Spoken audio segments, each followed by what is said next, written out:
Оқытушылар студенттерді ChatGPT үшін ұрсып жүргенде, бүгін өздері жасанды интеллекті тереңдетіп үйреніп жатыр. Мұхтар Әуезов университетінде жүйе бойынша жазғы мектептің ашылуы өтуде. Мұнда оқытушылар сабақты жүйемен қалай қызықты етуді және ең бастысы студенттің жұмысын жүй жазды ма, әлде өзі жазды ма, соны ажыратуды үйренеді. Жазғы мектепте оқытушылар 3 күн бойы сабақ жоспарлауды цифрлық форматқа көшіру және студенттердің білімін әділ бағалау жолдарын меңгереді. Шәкәрім университетінің оқытушылары мен жасанды интеллект бойынша тәжірибелі мамандар тәжірибесімен бөлісуде өте белсенді. Олар шеберлік дәрістерін еркін форматта өткізді. Қазақстан Республикасының президенті Қасым-Жомарт Тоқаевтың 2026 жылда жасанды интеллект жылы деп жариялаған болатын, және де министрліктің бастамасымен ай сана бағдарламасы іске асып жатыр. Қазір жағдайда біздің университеттің өзінде 4500-ге жоқ студент ол ай сана бағдарламасы бойынша екінші этаптан үшінші этапқа өтіп жатыр.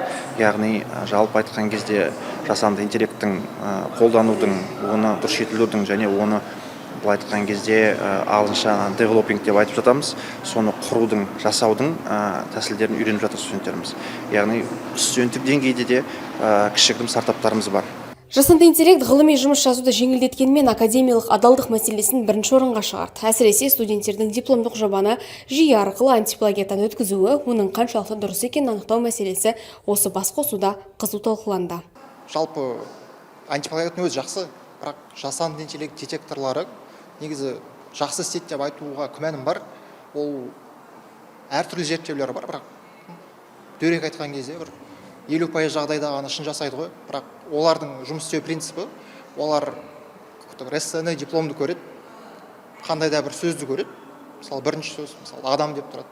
И жасанды интеллект жұмыс істеу принципі қандай? Ол наиболее часто встречающее следующее словоны қарайды ғой. И сондай принциппен әлде қайда чаще келетін сөзді болжап, егер сол сөзді студент шынымен қолданса, оның жазып отқан жаңағы дипломы, эссесі қандай да бір орта деңгейде жазылса, ол оны айта салады да, жаңағы сгенерирован деп.